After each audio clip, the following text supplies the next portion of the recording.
gente utiliza o livre-arbítrio como ele deveria ser. Nós temos uma teoria, né?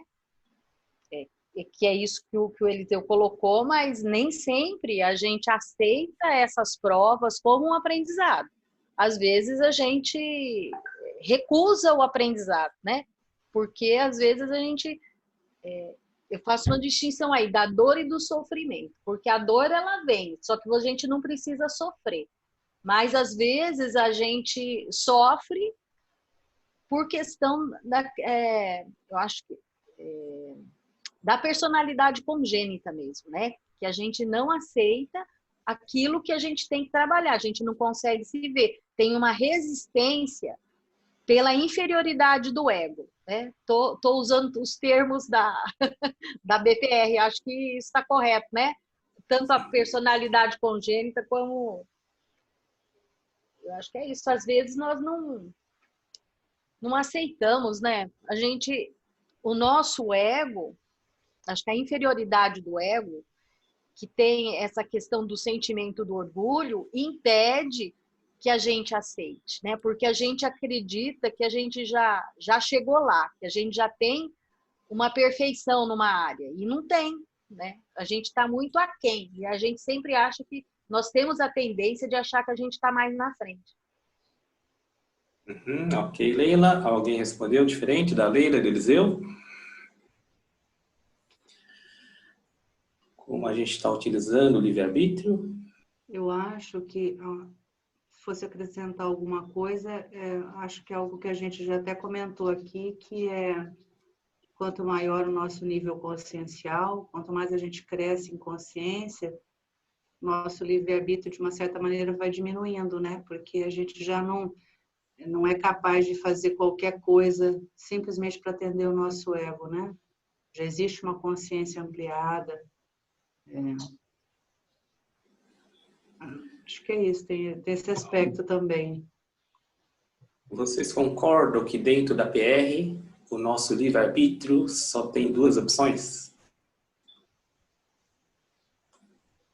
Só temos duas escolhas. Concordam ou não? Quais escolhas?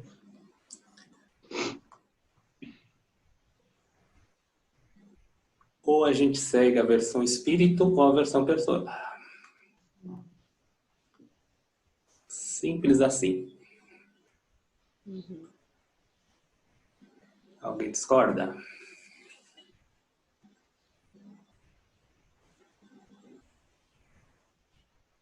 Então, dentro da PR não tem muitas opções, não. Ou é um ou é outro. E qual que a gente tende a seguir? O que a gente é orientado a seguir? É sempre o nosso espírito, né? Mas, às vezes, o ego, ele predomina. Não tem jeito. E é aí que a gente testa os nossos níveis evolutivos do nosso ego. Se está sendo adulto, adolescente, infantil, ancião, inferior ou superior. Vamos para 2, então. Como podemos perceber que o nosso ego está utilizando o livre-arbítrio em benefício próprio? Quando a gente percebe que o ego está querendo dominar esse poder aí, ter o livre-arbítrio. Alguém respondeu?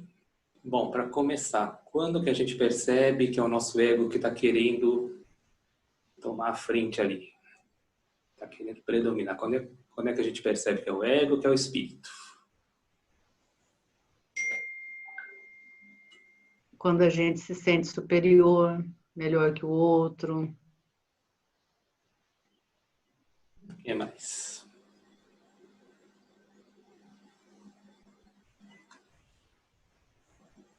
Quando os nossos apegos são muito grandes, apego à materialidade, apego a poder, a comando.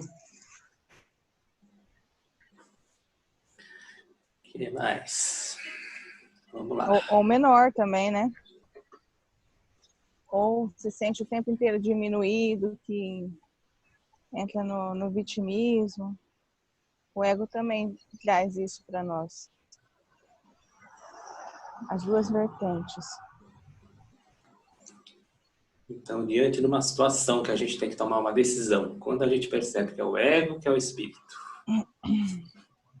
Lembra dessa sugestão que a gente sempre falou durante praticamente o curso inteiro? É o ego ou é o espírito? Como que a gente sabe? O espírito, ele aceita, né? O ego, ele fica criando história, justificativa o tempo inteiro para tudo. O ego, ele simplesmente... o espírito aceita. Não sei se é isso. E quando que a gente sabe que é o espírito, que é o ego? Como é que eles se manifestam? Tem a sutileza. Um é sutil, o outro é mais tumultuador, vamos assim dizer. Quando começa a vir um monte de dúvida, um monte de questionamentos, um monte de interrogação na nossa mente, quem que é? O espírito ou é o ego? O ego. Exatamente. Aí é o ego. E o espírito, como é que ele se manifesta? Como é que a gente sabe que é o espírito querendo se manifestar? É uma atitude mais de aceitação da aceitação da situação e do aprendizado. Aprende com a situação. O ego, o espírito é mais consciência, né? Uma consciência pura. Ele não está ligado ao material, né?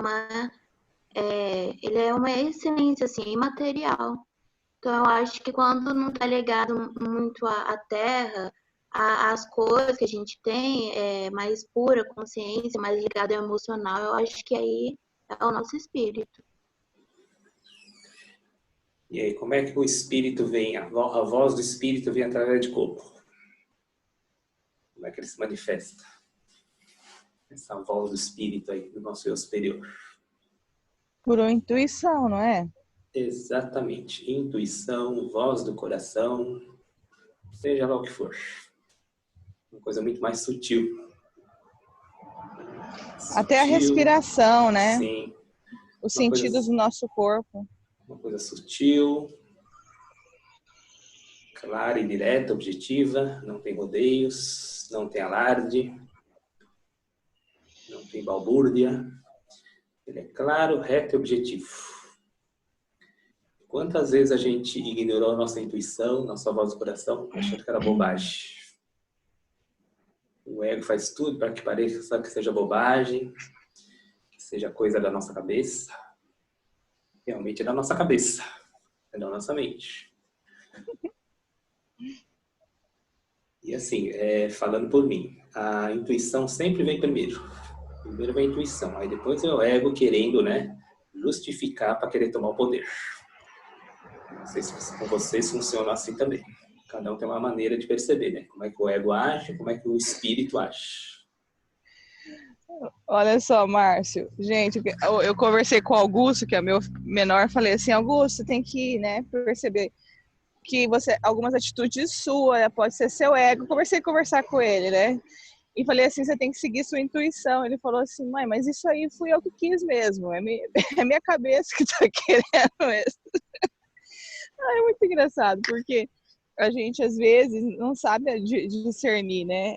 Qual que é esse momento. Tem que ter muito... Eu acho que a meditação ajuda bastante, Márcio, nesse sentido, né? Sim, nessas horas poder se conectar. Não sabe o que decidir, respira fundo. Não faz nada, né? Exatamente, só respira e aguarda.